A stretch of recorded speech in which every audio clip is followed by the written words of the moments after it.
Yes yes Nayanbhai, આપનું સ્વાગત છે ચર્ચામાં. આપની પણ પહેલી પ્રતિક્રિયા, યુદ્ધ સમાપ્ત થઈ ગયું હાશ એવું માની લેવું કેટલું વ્યાજબી? આપણા માટે તો થોડી હાશ થઈ, અચ્છા, પણ અમેરિકા માટે કેટલી હાશ થઈ એ જોવાની વાત છે. બરાબર છે.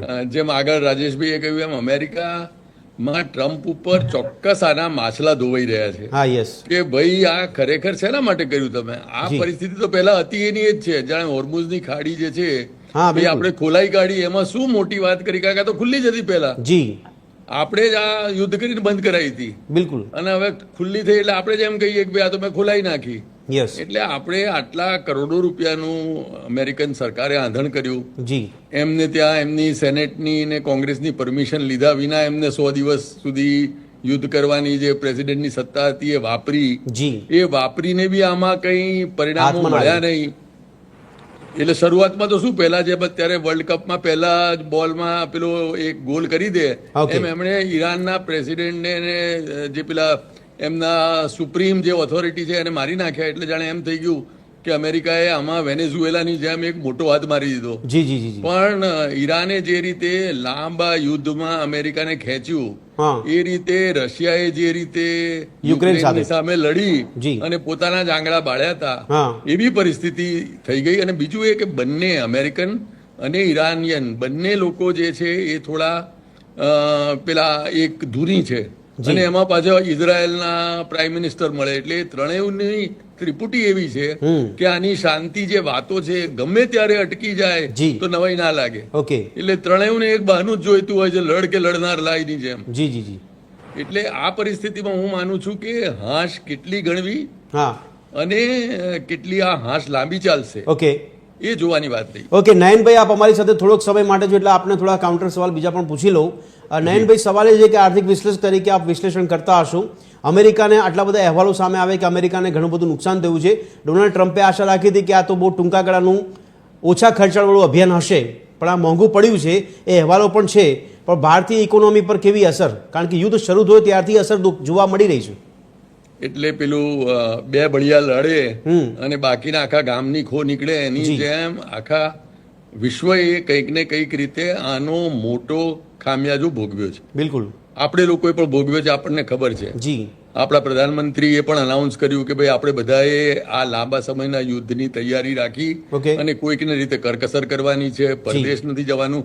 એટલે એમ માનો કે કોવિડ પછી પહેલી વાર પ્રધાનમંત્રીને આપણા બધાને એવી અપીલ કરવી પડી કે આ પરિસ્થિતિમાં તમે જરા સાવધાનીપૂર્વક આપણા દેશને પેલી પાર લઈ જજો. જરૂરી પણ હતું. એટલે મારું કહેવું છે કે એકવાર આપણે પણ આવો પગલું લેવું પડ્યું, એનો અર્થ બતાવે છે કે આપણી ઇકોનોમી તકલીફમાં આવી. બીજું, અમેરિકાની જોડે આપણે જે છેલ્લા ઘણા વખતથી ડ્યુટીના લીધે બાકીના બધા લીધે જે આપણી પર ઇમ્પોઝ કરી છે, એના કારણે હું ગણું છું કે આપણા એક્સપોર્ટર્સની વાત કરીએ તો બધા એક્સપોર્ટર્સની આજે તકલીફોનો કોઈ પાર નથી. કારણ કે અમેરિકાનું માર્કેટ તો ડિસ્ટર્બ થયું, બાકીના બધા માર્કેટ બી ડિસ્ટર્બ થયા. જેની પાસે ઓર્ડર છે એને લોજિસ્ટિકલી મોકલવાના ઠેકાણા નથી, કન્ટેનર મળતા નથી, શિપ્સ તૈયાર નથી થતા.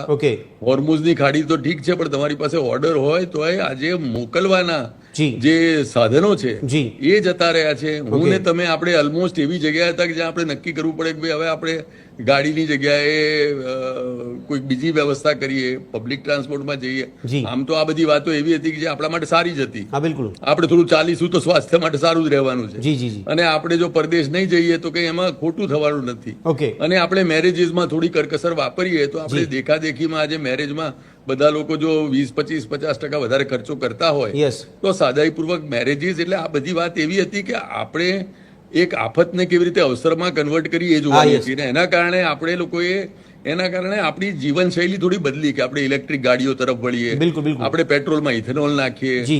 એટલે આપણે જે ક્રૂડ ઓઇલમાં આપણે મેજર પાર્ટ આપણે ઇમ્પોર્ટ કરવો પડે છે, અને એના કારણે આપણે ડોલર વધે તોય આપણને તકલીફ પડે, ઓઇલના ભાવ વધે ક્રૂડના તોય આપણને તકલીફ પડે. એ બધી પરિસ્થિતિમાં આપણે જેટલા સ્વનિર્ભર થઈએ, જેટલા સારી બાબત કહેવાય, ક્રૂડ પર નિર્ભર ના થઈએ. પણ નયનભાઈ, એક આર્થિક પરિપ્રેક્ષમાં એક સવાલ છે કે આર્થિક દ્રષ્ટિકોણથી દેશના લોકોની માનસિકતા બદલાઈ, તો આ માનસિકતાને આપણે આગળ ધપાવવી જોઈએ કે નહીં અર્થતંત્રના પરિપ્રેક્ષમાં જોઈએ તો? કારણ કે વડાપ્રધાનની અપીલ તો 1 વર્ષ માટે હતી, એટલે સંકેત પણ માનવો કે આ કદાચ હજી યુદ્ધની અસર ઉપરા છાપરી માર્કેટની જેમ કદાચ આપણને જોવા મળી શકે છે. બિલકુલ. એટલે આ શું છે કે યુદ્ધની કોઈ પણ આમાં જે યુદ્ધ વિરામની વાતો છે એ ગાંડીમાંથી બેડું છે. અચ્છા, ઓકે. એટલે આપણા પ્રધાનમંત્રીથી માંડીને બધાને ખબર છે કે આ ક્યાં સુધી જશે જી. અને આ ક્યાં સંઘ ક્યાં પહોંચશે એ નક્કી નથી. જી. એટલે કાલે ઉઠીને હજુ શુક્રવારે કે તૈયારી કરવાની છે, આપણે Okay. સાઇન કરવાના છે, એ પહેલા પાછું કંઈક નવો પ્રશ્ન થાય અથવા તો નેતન્યાહુ ને પાછું કંઈક મનમાં ઘૂસે અને પાછું એક બોમ્બ નાખીને આવી જાય. એટલે જી. આ બધા અત્યારે એવી સ્ફોટક પરિસ્થિતિ છે અને લોકો હમણાં બોલ્યા હમણાં ફેરવી તોડ જેવું છે એટલે બોલીને ફરી જાય છે. આ બધી પરિસ્થિતિમાં મારા ખ્યાલથી આખા વિશ્વએ હા. એક પેલા થંભેલા શ્વાસે રાહ જોવાની છે કે હવે આ બધું પરિસ્થિતિ થાળે કેવી રીતે પડે. એટલે તમે જુઓ તો આપણું શેર માર્કેટ બી 1-2% વધ્યું પણ એમ ઉછળીને એકદમ વધ્યું નથી, કારણ કે ખબર છે કે ભાઈ આ બધાનું જ્યારે નીવડે વખાણ અને હજુ 15 દિવસ મહિનો બધું ચાલે જી. અને મહિનો એ બધું ચાલે તો આ લોકોએ પાણીમાં જાત જાતની સુરંગો બિછાઈ છે, બરાબર એ બધી કાઢતા મહિનો થશે, જી. પછી શિપ્સ આટલા બધા અટક્યા છે એને કરતા 2-3 મહિના થશે. ઓકે. એટલે આ એમ નથી કે તરત એકદમ બંધ બોલ્યું એટલે બધું કાલથી નોર્મલ થઈ ગયું. બરાબર છે. બંધ કરવાનું અને પેલું ઈઝી છે પણ ચાલુ કરવા માટે અત્યારથી મહેનત કરશે તો કદાચ 90 દિવસે વાતો થોડી રાગે પડે. જી. એટલે એ બધી પરિસ્થિતિમાં આપણે તરત કોઈ એવી અસર માનીએ કે ભાઈ ઇકોનોમી સરખી થઈ જશે અથવા આપણા બધાની પરિસ્થિતિ બહુ જલ્દી બદલાઈ જશે જી. એવું નથી લાગતું. ઓકે. નહીં પણ નયનભાઈ સવાલ એ છે કે ભારતને આ યુદ્ધને કારણે જે આર્થિક નુકસાન થયું અને હજી થઈ રહ્યું છે એનામાંથી બહાર આવતા આપણને હજી કેટલો સમય લાગી શકે અંદાજ? એટલે અત્યારે જેમ પ્રધાનમંત્રી 1 વર્ષની વાત કરી છે એમ મને પણ લાગે છે કે 26-27 નું વર્ષ આપણા માટે થોડું ઓકે. અઘરું જશે. બરાબર છે. આપણે જો અત્યારે ખાલી ગુજરાતના એક્સપોર્ટ જ જોઈએ તો ગુજરાતના એક્સપોર્ટ 22-23 હતા, યસ યસ, ત્યાંથી 23-26 25% ઘટ્યા છે. બિલકુલ. એટલે 3 વર્ષમાં આપણે લગભગ 7-8%, આ વર્ષેનો જોઈએ છેલ્લો ફિગર જોઈએ તોય -6-7% છે. જી જી જી જી. એટલે 25% આપણે પેલો ઘટાડો છે લગભગ 150-60 બિલિયન માંથી હવે આપણે 100 ની આસપાસ આવી ગયા. એટલે એ 25% નો જે ઘટાડો છે એ આપણને કવર કરતા જે વાર લાગશે. 3 વર્ષ થયા છે એ કેટલી વાર થશે જી. એના માટે આપણે સૌએ કમર કસવાની છે. બરાબર છે. પણ ટ્રેડ ડેફિસિટમાં કેટલો ફરક પડશે આપના મતે? નહીં, ટ્રેડ ડેફિસિટમાં ઓલરેડી ટ્રેડ ડેફિસિટ વધી રહી છે જી. અને ઓઇલના ભાવ વધે એટલે આપણે ત્યાં તો મેજર ચીજ ઓઇલ છે અને એટલે જ આપણા જે અનાઉન્સમેન્ટ થયું હતું જી. કે ભાઈ 3 ચીજમાં તમે કાબુ રાખો. આપણે ત્યાં મેઇન ચીજો જ 3 છે. ઓકે. એક તો આપણા ક્રૂડ ઓઇલ છે, બીજું સોનું છે અને ત્રીજું આપણા આ બધા ફર્ટિલાઇઝર અને કેમિકલ્સ છે. જી જી એટલે એ બધા જે આપણા જૈવિક ફર્ટિલાઇઝર પર જે આપણે વળવાની વાત છે, સોનું ઓછું કરવાની વાત છે, જી. આ બધી 3 બાબતોમાં આપણે મેજર ઇમ્પોર્ટર છીએ અને આપણું 25-30% જે હુંડિયામણ છે ઓકે. એ આ 3 પાછળ ખર્ચાય છે. ચોક્કસ. એટલે એ બધાના કારણે અને આ શું ટ્રેડ ડેફિસિટની જે તમે વાત કરો છો એ શું થયું કે આપણે જે ડોલર એક્સપોર્ટ દ્વારા મેળવીએ છીએ જી. અને ઇમ્પોર્ટમાં ખર્ચીએ છીએ યસ, એમાં એક ખાધ છે.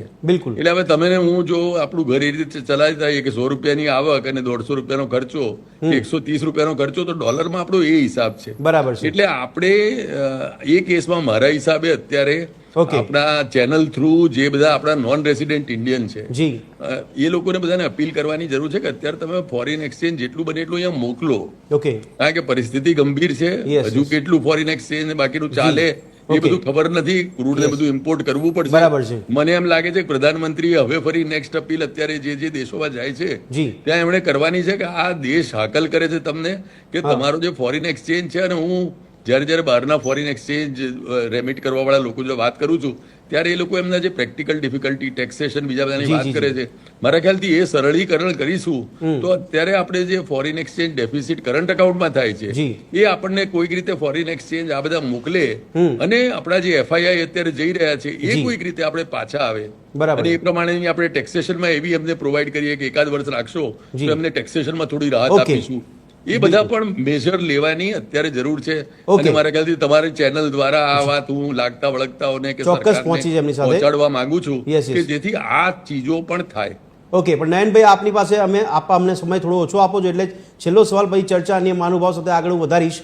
નયનભાઈ, છેલ્લો સવાલ એ છે કે અત્યારે આર્થિક પરિપ્રેક્ષમાં દેશમાં જે બેકારી, ઇન્ફ્લેશન જે થયું છે એમાં આપણને તરત કોઈ ઇમ્પેક્ટ બદલતી જોવા મળશે કે માત્ર અહેવાલો કે રિપોર્ટ્સના આધારે આપણે ખાલી સેન્ટિમેન્ટ પર કામ કરીશું? જો અત્યારે તો પરિસ્થિતિ મુશ્કેલ છે હા, અને હજુ આ વર્ષમાં એટલો બધો સુધારો થઈ જાય એવું નથી લાગતું. ઓકે. એટલે જેમ સુરતમાં જ આપણે ગણો કે ડાયમંડના એક્સપોર્ટ ઉપર ઘણા વખતની Yes, yes. અસર છે, તો ત્યાં અનએમ્પ્લોયમેન્ટ આપણને ખબર જ છે. અને આપણે ત્યાં શું 5 સંકુલો જુદા જુદા છે જે એક્સપોર્ટ કરી રહ્યા છે. એટલે આપણે મોરબીથી સિરામિક એક્સપોર્ટ કરીએ છીએ, ઓકે, રાજકોટથી આપણે એન્જિનિયરિંગ પાર્ટ્સ બધું એક્સપોર્ટ કરીએ છીએ, જી, આપણે વડોદરાથી ફાર્માસ્યુટિકલ અને કેમિકલ્સ વગેરે એક્સપોર્ટ કરીએ છીએ, સુરતથી ડાયમંડ અને ટેક્સટાઇલ એક્સપોર્ટ કરીએ છીએ. આ બધા 4-5 આપણા સેન્ટર્સ છે. એ બધા અત્યારે છેલ્લા વર્ષોથી તકલીફમાં છે. અને મેં કીધું એમ છેલ્લા તમને જેમ કહ્યું એમ 3 વર્ષમાં આપણે એક્સપોર્ટ આપણું જે છે એ નેગેટિવ ગ્રોથ 25% છે. હા, બિલકુલ, yes. કારણ કે આપણા અત્યારે જે જીઓ પોલિટિકલ પરિસ્થિતિ છે બિલકુલ. એ બધી જે હેડવિન્ડ છે એ બધા આપણા માટે કાંઠા છે થોડા. Yes, yes, એટલે yes. એ બધા એક્સપોર્ટરને જે તકલીફો છે એ મારા ખ્યાલથી કંઈક તરત બદલાઈ જાય એવું નથી લાગતું, પણ સરકાર દ્વારા પણ સ્ટેપ્સ લેવાશે અને Okay. ધીરે ધીરે જીઓ પોલિટિકલ પરિસ્થિતિ પણ બદલાશે. જી. આ યુદ્ધના પડઘા પણ જરા પડઘમ થોડા શાંત થાય તો મારા ખ્યાલથી એક પરિસ્થિતિ સુધારો એવો આવે. Okay. પણ ત્યાં સુધી આપણે તો કઠિન સમય માટે બધાએ તૈયાર રહેવાનું છે. અને બરાબર આપણાથી છે. જે બને એ ઠીક છે. દરેક લોકોએ આના પ્રત્યે કામ કરવાનું જ છે કે હજુ આવતું વર્ષ આપણું થોડું મુશ્કેલ છે Okay. અને એ આપણે પાર કરવાનું છે. ચોક્કસ ચોક્કસ. નયનભાઈ, આપ અમારી સાથે ઓછા સમય માટે જોડાયા અને આપે જવાબ આપ્યા તે બદલ આપનો ખૂબ ખૂબ આભાર.